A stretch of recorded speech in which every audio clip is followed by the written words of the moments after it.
नमस्कार दोस्तों। किसी के भी मन की बातें जानने के लिए 3 तरीके होते हैं, लेकिन इन तीनों तरीकों को समझना अति आवश्यक है।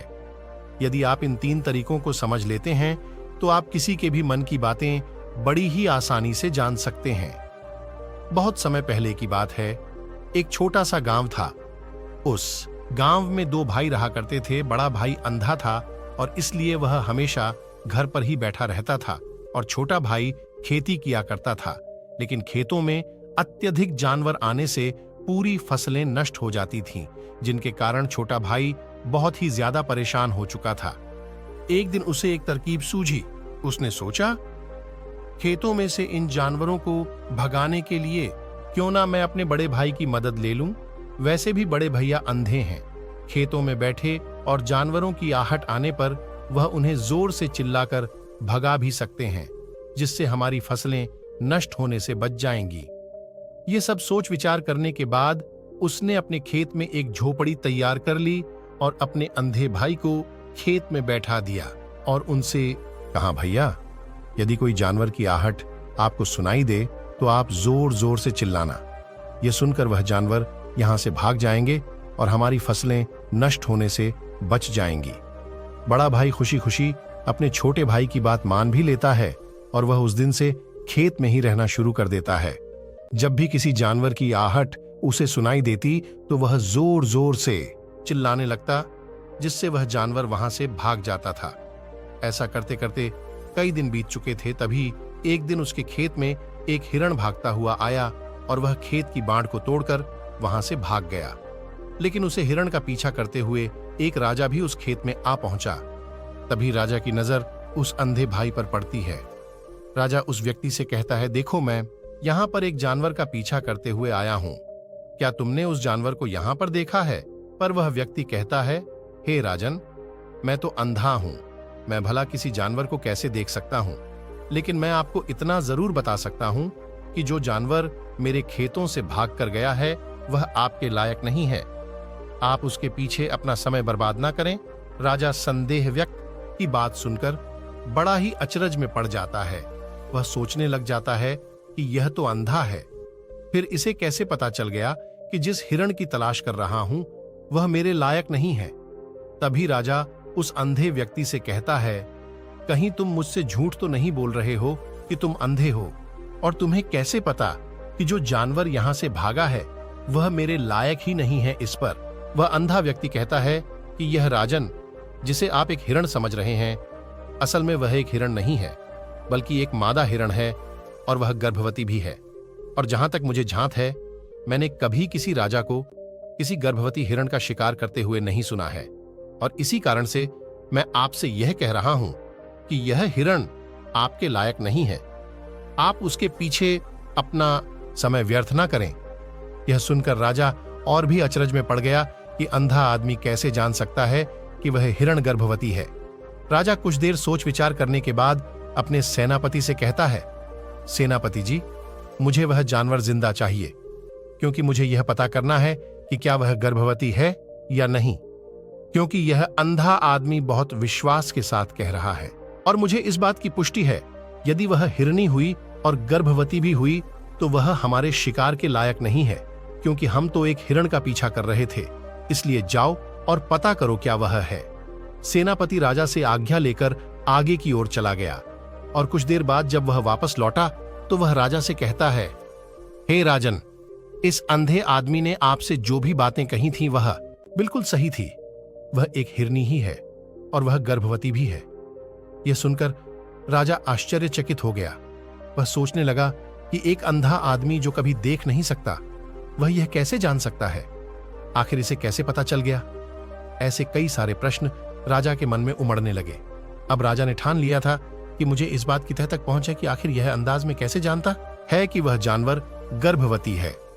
यह सोचकर राजा उस अंधे आदमी के पास जाता है और उस अंधे आदमी से कहता है, देखो, मैं यह तो नहीं जानता कि तुम सचमुच में अंधे हो या नहीं, लेकिन मैं तुमसे एक बात जानने आया हूं।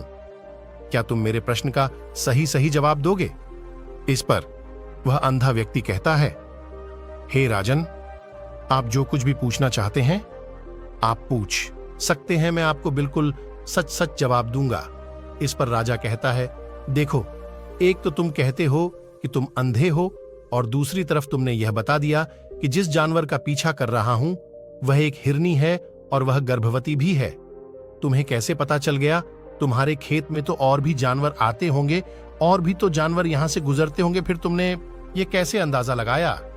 तभी वह अंधा व्यक्ति राजा से कहता है, हे राजन, आप जिसका पीछा कर रहे थे वह जब मेरे खेत में आई तो उसकी रफ्तार और उसके भागने की आहट से मुझे यह एहसास हो चुका था कि वह एक हिरनी है, और मेरे खेत की जो बाड़ है जो जानवरों को रोकने के लिए खेत के चारों तरफ बनी है वह बहुत छोटी है, उसकी ऊंचाई ज्यादा नहीं है, लेकिन वह जानवर इस बांध को तोड़कर भागे, और यदि वह इस बांध को छलांग लगाकर पार करने का प्रयास करती तो इससे उसके बच्चे को खतरा हो जाता, और इसी बात से मैंने यह पता लगा लिया कि वह गर्भवती है। इस पर राजा के मन में एक और प्रश्न उठा। राजा ने कहा कि तुम्हें कैसे पता चल गया कि वह एक हिरनी ही है, और भी दो जानवर यहां से आते जाते होंगे? इस पर वह अंधा व्यक्ति कहता है, राजन, मैं पूरा दिन सुबह शाम यहीं पर बैठा रहता हूं और मेरे सुनने की शक्ति बहुत तेज है। मैं भांप सकता हूं कि कौन सा जानवर मेरे खेत में आया है, और उसी के आधार पर मैं जोर जोर से चिल्लाता हूं ताकि वह मेरे खेत से भाग जाए और मेरे खेत की फसलें नष्ट होने से बच जाएं। राजा उस अंधे आदमी का यह जवाब सुनकर पूरी तरह से संतुष्ट हो चुका था। वह मन ही मन सोच रहा था कि आदमी भले ही अंधा है, लेकिन यह तो बड़ा ज्ञानी मालूम पड़ता है, इस आदमी से कुछ ना कुछ तो काम निकलवाना ही चाहिए। यह विचार लिए राजा वहां से वापस अपने महल की ओर लौट जाता है। कुछ दिनों के बाद राजा अपने सेनापति को आदेश देता है कि जाओ और उस अंधे व्यक्ति को महल लेकर आओ। सेनापति अपने राजा की आज्ञा का पालन करता है। वह तुरंत ही उस अंधे आदमी के पास पहुंचता है और उस अंधे आदमी को राजमहल चलने के लिए कहता है। अंधा व्यक्ति बड़ा ही चालाक था। वह समझ चुका था कि राजा जरूर मुझे कुछ ना कुछ काम सौंपने वाले हैं, और वह काम मुझे मुसीबत में डाल सकता है। लेकिन फिर भी वह सेनापति की बात मान ली और सेनापति के साथ राजमहल पहुंच गया। राजमहल पहुंचते ही राजा उस अंधे व्यक्ति से कहता है, आप तो बड़े ज्ञानी हैं, आपको किसी भी बात का पता बड़ी आसानी से चल जाता है। आज मैंने आपको यहां इसलिए बुलाया है क्योंकि मैं आपसे यह जानना चाहता हूं कि मेरी पत्नी पतिव्रता है या नहीं। इस पर वह अंधा व्यक्ति कहता है, हे राजन, यह कैसा प्रश्न हुआ? इस पर राजा कहता है, मैंने बिल्कुल उचित प्रश्न किया है, मुझे इस प्रश्न का उत्तर दीजिए। इस पर वह अंधा व्यक्ति कहता है, हे राजन, यह सारी बातें जाने दीजिए। आपकी शादी को इतने साल बीत चुके हैं और अब आप यह बात क्यों जानना चाहते हैं? आपके मन में ऐसे प्रश्न क्यों उठ रहे हैं? इस पर राजा जिद करते हुए कहता है, आपको मुझे इस प्रश्न का उत्तर जरूर देना होगा। यदि आप मुझे इस प्रश्न का उत्तर नहीं देंगे तो मैं आपको मृत्यु दंड दे दूंगा। राजा के मुंह से यह बात सुनकर वह अंधा व्यक्ति कहता है, हे राजन, यदि आप इस प्रश्न का उत्तर जानना चाहते हैं तो इसके लिए आपको मेरा एक काम करना होगा। राजा कहता है, बोलो मुझे क्या काम करना होगा? इस पर वह कहता है, इसके लिए आपको अपनी पत्नी को मेरे साथ कमरे में अकेले छोड़ना होगा। उस अंधे व्यक्ति की यह बात सुनकर राजा पहले तो क्रोधित हो जाता है, लेकिन फिर कुछ सोच विचार करने के बाद वह उस अंधे व्यक्ति की बात मान लेता है और अपने सेनापति को आदेश देता है, सेनापति जी, इस व्यक्ति को और मेरी पत्नी को एक कमरे में कुछ देर के लिए अकेला छोड़ दें। सेनापति बिल्कुल वैसा ही करता है। अब राजा की पत्नी और वह आदमी एक कमरे में बंद हो चुके थे। तभी आदमी राजा की पत्नी से कहता है, रानी, मैं आपको छूना चाहता हूं। इस बात पर रानी अत्यधिक क्रोधित हो जाती है और उस अंधे व्यक्ति को पकड़ पकड़कर पीटने लगती है, कभी हाथों से तो कभी लातों से तो कभी पटक पटक कर। इस तरह उसने अंधे आदमी की बहुत पिटाई की। उसके बाद वे किसी तरह से वह अंधा आदमी अपनी जान बचाकर वहां से भाग निकलता है और राजा के पास पहुंचता है और राजा से कहता है, हे राजन, आपकी पत्नी पतिव्रता नहीं है। यह बात सुनकर राजा अत्यधिक क्रोधित हो उठता है और राजा अपनी तलवार म्यान से निकालकर सीधा अपनी पत्नी की ओर जाता है। क्रोधित होकर वह अपनी रानी से कहता है, रानी जी, आज मैं जो भी सवाल आपसे करने वाला हूं उसका मुझे सच सच जवाब दीजिएगा, और यदि आपने एक शब्द भी छोटा कहा तो मैं आपका सर अभी आपके धड़ से अलग कर दूंगा। आगे राजा कहता है, मुझे बताइए, आप पतिव्रता हैं या नहीं? इस बार रानी कहती है, हे राजन, आप भले मुझे जान से मरवा दें, लेकिन आज मैं सच बोलूंगी, मैं पतिव्रता नहीं हूं राजा। यह बात सुनकर बहुत ही दुखी और निराश हो जाता है। उस अंधे आदमी ने जो भी कहा था वह बिल्कुल सच कहा था। यह बात सुनकर तुरंत ही राजा उस अंधे आदमी के पास पहुंचता है और आकर उस अंधे आदमी से कहता है, तुम्हें कैसे पता चला कि मेरी पत्नी पतिव्रता नहीं है? आदमी कहता है, हे राजन, बड़ी सीधी सी बात है। मैंने तो आपकी पत्नी से बस इतना ही कहा था कि मुझे आपको छूना है, और इस बात पर वह इतना क्रोधित उठी कि उन्होंने गुस्से में आकर मुझे लात घूंस से पीटना शुरू कर, और भला कोई औरत किसी और मर्द को कैसे छू सकती है? लेकिन उन्होंने ना आव देखा ना ताव, बस लात घूंस से मुझ पर बरसना शुरू कर दी। और एक पतिव्रता नारी कभी भी पराये मर्द को नहीं छूती। जब मैंने उनसे छूने के लिए कहा था तो वह उस वक्त मुझे मना कर सकती थी, लेकिन उन्होंने तो मुझे पीटना शुरू कर दिया, और देखते ही देखते उन्होंने मेरे पूरे शरीर को छू लिया। अब आप ही बताइए, ऐसी स्त्री भला पतिव्रता कैसे हो सकती है? इस बात पर राजा कहता है, तुम तो बड़े ज्ञानी मालूम पड़ते हो, तुम्हारी बात बिल्कुल सही है। चलो तुम मेरे एक और प्रश्न का जवाब दो। तुमने मुझे इस प्रश्न का सही जवाब दे दिया तो मैं तुम्हें यहां से जाने दूंगा। राजा उस अंधे आदमी से कहता है कि तुम मुझे बताओ, क्या मैं सच में अपने पिताजी का ही बेटा हूं या फिर किसी और का? इस पर अंधा आदमी कहता है, हे राजन, इस बात से आपको क्या लेना देना? आप किसी की भी औलाद हों, आखिर आप इस राज्य के राजा हैं, इसलिए इस प्रश्न को जाने दीजिए। राजा कहता है, नहीं नहीं, मुझे इस प्रश्न का सही जवाब चाहिए, अन्यथा यह प्रश्न मुझे बहुत परेशान करता रहेगा, इसलिए मैं इसका सही सही जवाब आपसे जानना चाहता हूं। यदि तुम इसका सही सही जवाब दे देते हो तो तुम यहां से जा सकते हो। इस पर वह आदमी कहता है, इसके लिए तो मुझे आपकी मां के पास भी जाने की आवश्यकता नहीं है। मैं आपको अभी भी यह बता सकता हूं कि आप किसकी औलाद है, लेकिन उससे पहले मैं चाहता हूं कि आप मुझसे वादा करें कि आप मुझ पर क्रोध नहीं करेंगे। राजा ने कहा, मैं तुमसे वादा करता हूं, मैं तुम पर क्रोध नहीं करूंगा। उसके बाद वह अंधा आदमी राजा से कहता है, राजन, आप तो अपने ही पिता के पुत्र, लेकिन आप पर एक कंजूस सेठ की छाया पड़ी हुई है। यह सुनकर राजा बहुत ही क्रोधित हो उठा और वह तुरंत तलवार निकालकर अपनी मां के पास पहुंच जाता है। वहां पर पहुंचने के बाद अपनी मां से कहता है, मां, मुझे सच सच बताइए, क्या मैं अपने ही पिता का पुत्र हूं या नहीं? यदि आपने मुझे सही सही नहीं बताया तो मैं यहीं पर प्राण त्याग दूंगा। मुझे बताओ, क्या सच है?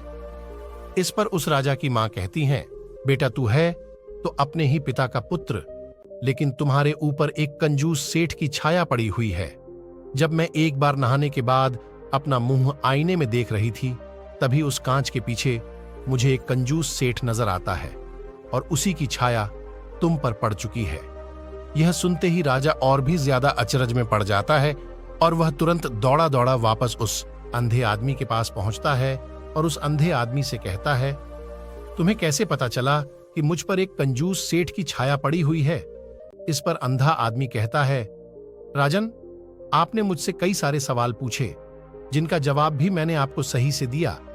यदि कोई और राजा होता तो मुझे उसके बदले ढेर सारे इनाम दिया होता, लेकिन अब तक आपने मुझे एक फूटी कौड़ी भी नहीं दी। इस बात से मैंने अंदाजा लगा लिया था कि आप बहुत कंजूस हैं। ये बात सुनकर राजा जोर जोर से हंसने लगा और कहता है कि आप जो भी मांगे तो मैं आपको अवश्य दूंगा, लेकिन मुझे यह बात बताओ कि तुम्हें कैसे पता चल जाता है कि कौन सी बात सही है और कौन सी बात गलत? तुम किसी की बात का इतना सटीक और सही जवाब कैसे दे पाते हो? इस पर वह अंदाज में कहता है कि हे राजन, मैं तो वैसे ही अंधा हूं। मेरी आंखें होती तो मैं किसी की भी मन की बातें बड़ी सरलता से जान लेता। मन की भी एक भाषा होती है और यह भाषा मनुष्य के शरीर के व्यवहार के रूप में देखी जा सकती है। उसकी आंखों से, उसके होठों से, उसकी दान करने के तरीकों से, उसकी क्रियाओं से यह पता किया जा सकता है कि उसके मन में क्या चल रहा है। उसके आधार पर हम किसी के भी मन की बातें जान सकते हैं, लेकिन मैं तो जन्म से ही अंधाध हूं। मैं देख नहीं सकता, इसलिए मैं क्रियाओं से देखता हूं। यदि मुझे कोई बात जाननी होती है तो अगले आदमी को मुझे कुछ काम देना पड़ता है, जिस पर वह व्यक्ति किस तरीके से उस काम को करता है, उसके आधार पर ही मैं यह पता लगा पाता हूं कि आखिर उसके मन में क्या चल रहा है। तभी वह राजा कहता है, तो इसका अर्थ यह हुआ कि मैं भी किसी के भी मन की बातें जान सकता हूं। इस पर वह अंधा आदमी कहता है कि हे राजन, अवश्य, किंतु उससे पहले आपको अपने ऊपर काम करना होगा और वह अपने मन को शांत करना, अपने मन को वर्तमान में लाना, जिसके लिए मैं आज आपको 3 तरीके बताने वाला हूं। और यह तीनों ही तरीके बड़े ही आसान हैं और सरल हैं। किंतु हे राजन, उससे पहले आपको एक काम करना होगा, अपने मन को एकाग्र करना होगा। जब हम अपने मन को एकाग्र करते हैं, अपने मन को वर्तमान में लाते हैं, तो हम दूसरे के मन की बातें जान सकते हैं, क्योंकि वह आदमी अभी भी अपने मन में वर्तमान में ही सोच रहा है और हमारे मन को वर्तमान में ही लाना होगा। तभी हम उसके मन की बातें जान सकते हैं। यदि हम अतीत में हुई घटनाओं के बारे में सोच रहे होंगे, तो जो अगला आदमी में सोच रहा है, वर्तमान में अपनी मन में बात कर रहा है, वह हम कैसे जान पाएंगे? क्योंकि हम तो अतीत की घटनाओं में डूबे हुए हैं। इसलिए किसी के भी मन की बातें जानने के लिए सबसे पहले हमें अपने मन को एकाग्र करना होगा, उसे वर्तमान में लाना होगा। फिर वह अंधा व्यक्ति राजा से कहता है, हे राजन, जो 3 तरीके मैं आपको बताने वाला हूं, इन 3 तरीकों से आप बड़ी आसानी से किसी के भी मन की बातें जान सकते हैं। है राजा, सबसे पहला तरीका है वह आंखों पर ध्यान देना। किसी व्यक्ति से बात करते हुए उसकी आंखों में देखना, उसकी आंखों पर ध्यान देना ज्यादा जरूरी है, क्योंकि आंखें बोलती नहीं और बहुत कुछ कह जाती हैं। यदि हम किसी व्यक्ति की आंखों को, इशारों को समझना सीख जाएं, तो हम यह जान पाएंगे कि व्यक्ति के दिमाग में क्या चल रहा है, वह क्या सोच रहा है और अभी वह क्या करने वाला है। मेरे पास आंखें नहीं हैं, लेकिन मैंने अपने गुरु से यह विद्या सीखी है, क्योंकि बहुत पहले मेरे पास आंखें थीं और मैं उस वक्त लोगों के मन की बातें केवल आंखों में ही देखकर जान लेता था। इसलिए यदि आप भी दूसरों की बातें जानना चाहते हैं, तो आपको भी उनकी आंखों पर गौर करना होगा, जैसे कि वह कब और कहां किधर देख रहे हैं। वह आंखों को इधर उधर घुमा रहे हैं, या फिर उसकी आंखें खुश नजर आ रही हैं और फिर आंखों में कहीं निराशा तो नहीं है। जैसा कि एक चोर होता है, उसकी आंखों में जब हम देखते हैं तो हमें यह पता चलता है कि अगला आदमी ने कोई गलती की है। ठीक उसी प्रकार जब हम किसी चालाक व्यक्ति की आंखों में देखते हैं, तो आपको पता चलेगा कि उसकी आंखों में चालाकी होती है। यह एक बहुत ही सीधा और आसान तरीका होता है। यदि आपको यह पता लगाना है कि सामने वाला व्यक्ति आपसे झूठ कह रहा है या फिर सच कह रहा है, तो आपको उसकी आंखों में ध्यान देना अति आवश्यक होता है। यदि आपसे बात करते वह व्यक्ति अपनी आंखें इधर उधर घुमा रहा है या ऊपर नीचे इधर उधर दाएं बाएं रहा है, तो इसका अर्थ यह हुआ कि वह इस बात से निकलने का कोई ढूंढ रहा है, वह कोई झूठ बना रहा है। यदि सामने वाला व्यक्ति आपसे झूठ कहने का प्रयास कर रहा है, तो वह आपसे नजर नहीं मिला पाएगा। ठीक उसी प्रकार दूसरे तरीके में हम चेहरे को पढ़ना सीखते हैं, क्योंकि चेहरे के हाव भाव होते हैं, जिससे हम मन की बातें बड़ी आसानी से समझ सकते हैं, और इन्हें भी समझना बहुत जरूरी है। कभी कभी कोई व्यक्ति अपने चेहरे से, अपने हाव भाव से बहुत कुछ अलग अलग व्यवहार करता है। यदि आप किसी व्यक्ति के चेहरे में गौर करेंगे, तो आप आसानी से समझ पाएंगे कि व्यक्ति निराश है या बहुत उदास है, या फिर वह बहुत खुश है, या फिर उसे कोई बड़ा दुख है। तो अपने अंदर क्या महसूस कर रहा है, यह सारी बातें हम उसके चेहरे के हाव भाव से पता कर सकती हैं। फिर चाहे इंसान जुबान से कुछ बोले या फिर ना बोले, लेकिन आप उसके चेहरे से सब कुछ पता कर सकते हैं। आगे अंधा व्यक्ति राजा से तीसरा तरीका बताते हुए कहता है कि हाथों के शरीर का व्यवहार एनएम की बात समझने के लिए हमें हाथ के इशारे और शरीर के व्यवहार को समझना बहुत ही आवश्यक है।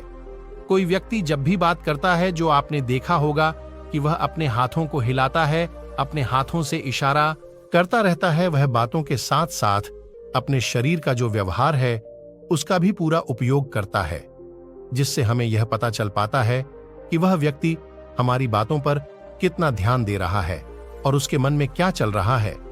शरीर के व्यवहार को देखने के लिए उसके हाथ हिलाने के चेहरे पर बार बार हाथ लगाने और हाथों को एक दूसरे पर मसल, ऐसी बहुत सी क्रियाएं करता है। उस पर हमें ध्यान देना अति आवश्यक है। मन की बात को समझने के लिए हमें शरीर के विज्ञान को भी समझना पड़ता है। यदि हम इन 3 तरीकों को अच्छी तरह से समझ लेते हैं तो हम बहुत जल्दी किसी भी व्यक्ति के मन की बातें बड़ी सरलता और सहजता से जान सकते हैं। इसलिए यदि आपको किसी के मन की बातें जाननी है तो आपको उसकी आंखों पर, उसके चेहरे पर, उसके शरीर के हाव भाव को और उसके हाथों को ध्यानपूर्वक देखना होगा और समझना भी होगा, जिससे आप यह समझ पाएंगे कि आखिरकार उसके मन में क्या चल रहा है और वह क्या सोच रहा है। लेकिन उससे पहले आपको अपने मन को एकाग्र करना होगा, शांत करना होगा और अपने मन को वर्तमान में लाना होगा। तभी आप उस व्यक्ति की इन सभी क्रियाओं पर ध्यान दे पाएंगे और उन्हें समझ पाएंगे।